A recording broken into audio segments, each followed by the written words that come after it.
सोचिए, शिमला की एक स्कूल ट्रिप। सब कुछ कितना मजेदार लग रहा होगा, है ना? लेकिन ये मजा तब एक भयानक डर में बदल गया जब बच्चों की बस बीच रास्ते में ही खराब हो गई। अब रात के अंधेरे में उन्हें पहाड़ों और घने जंगलों से घिरे एक सुनसान से होटल में रुकना पड़ा। इसी होटल के एक कमरे में हमारे 3 मेन किरदार हैं, आयुष, अमन और रोहन। तीनों दोस्त एक साथ कमरा मिलने से काफी खुश थे, पर उन्हें क्या पता था कि उनकी खिड़की से दिखने वाला एक नज़ारा उनकी पूरी जिंदगी, बल्कि कहें तो उनकी मौत की वजह बनने वाला था। वो नज़ारा था जंगल के बीचों बीच बनी एक रहस्यमयी झील का। तो ये कहानी है दोस्ती की, एक बचकाने फैसले की और एक ऐसी भयानक गलती की जिसकी कीमत उन्हें अपनी जान देकर चुकानी पड़ी। चलिए इस पूरे मामले को शुरू से समझते हैं।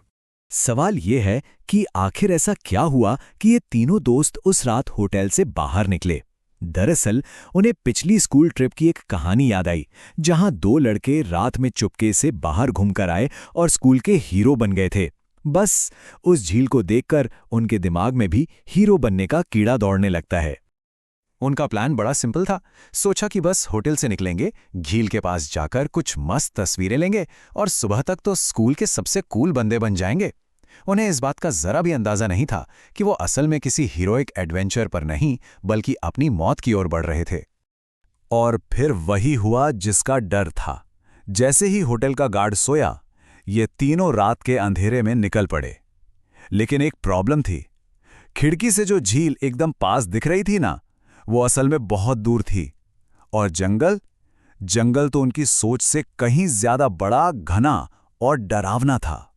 अब यहीं से सब कुछ गड़बड़ होना शुरू हो जाता है। करीब 1 घंटा हो गया चलते चलते, पर झील का कोई अता पता नहीं। ऊपर से ठंड इतनी बढ़ गई कि उनकी हालत खराब होने लगी। और सबसे बड़ी मुसीबत, किसी के भी फोन में सिग्नल नहीं थे।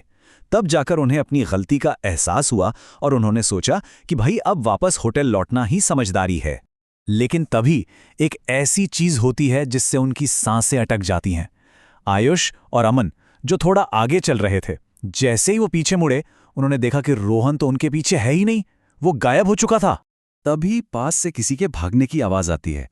वो बुरी तरह डर तो गए, पर दोस्त को ऐसे अकेला भी तो नहीं छोड़ सकते थे। उन्होंने उस आवाज का पीछा किया, जो कुछ देर बाद बंद हो गई। और फिर उन्हें एक और अजीब सी आवाज सुनाई दी, जैसे कोई फावड़े से जमीन खोद रहा हो। और बस यहीं से इस कहानी में कुछ ऐसा होना शुरू होता है जिस पर यकीन करना मुश्किल है। वो धीरे धीरे उस आवाज की तरफ बढ़े और झाड़ियों के पीछे से उन्होंने जो देखा वो बेहद खौफनाक था। वो रोहन ही था, लेकिन अब वो रोहन नहीं था जिसे वो जानते थे। जो नज़ारा था वो दिल दहला देने वाला था। रोहन की आंखें पूरी तरह से काली पड़ चुकी थीं। जब अमन ने उसके कंधे पर हाथ रखकर पूछा कि सब ठीक है, तो रोहन ने उसे इतनी जोर से धक्का दिया कि वो दूर जा गिरा। मतलब उसमें ऐसी ताकत आ गई थी जो नॉर्मल नहीं थी। और फिर वो वहीं बेहोश हो गया।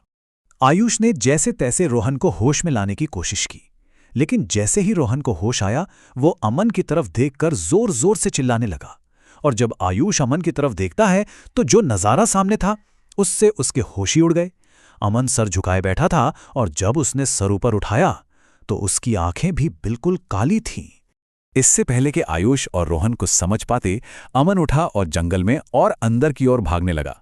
उन्होंने उसका पीछा किया और देखा कि अमन एक पुराने टूटे फूटे घर यानी एक खंडहर की तरफ जा रहा था। डरते डरते ही सही, पर अपने दोस्त को बचाने के लिए वो दोनों उस खंडहर में घुस गए। अंदर जो उन्होंने देखा वो किसी बुरे सपने से कम नहीं था। अमन बेहोशी की हालत में हवा में लटका हुआ था और एक बहुत ही भयानक दिखने वाली बुढ़िया उससे कुछ कह रही थी। उसकी लटकी हुई खाल और बिखरे सफेद बाल उसे और भी डरावना बना रहे थे। उस बुढ़िया को देखते ही वो दोनों अपनी जान बचाने के लिए बाहर की तरफ भागे, लेकिन वो चीज भी उनके पीछे पीछे आने लगी। जब उन्होंने मुड़कर देखा तो वो बुढ़िया किसी कीड़े की तरह सीढ़ियों से नीचे रेंग रही थी। ये सीन वाकई बहुत खौफनाक था। वो किसी तरह उस खंडर से निकलकर बस भागते रहे। उन्हें खुद नहीं पता था कि वो कहाँ जा रहे हैं। और किस्मत देखिए, डर के मारे भागते भागते वो आखिर में उसी जगह पहुंच जाते हैं जिसकी तलाश में ये सब कुछ शुरू हुआ था, उसी झील के किनारे। भागते हुए उनका बैलेंस बिगड़ा और आयुष और रोहन दोनों ही झील के ठंडे पानी में जा गिरे। पानी में जाते ही उन्हें लगा जैसे कोई अनदेखी शक्ति उन्हें नीचे की तरफ खींच रही है, जैसे उन्हें डुबोकर ही मानेगी।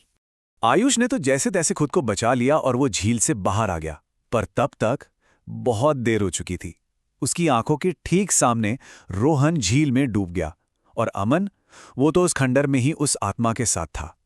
उस एक रात में आयुष ने अपने दो सबसे अच्छे दोस्तों को खो दिया था। इस सदमे से वो वहीं बेहोश होकर गिर पड़ा।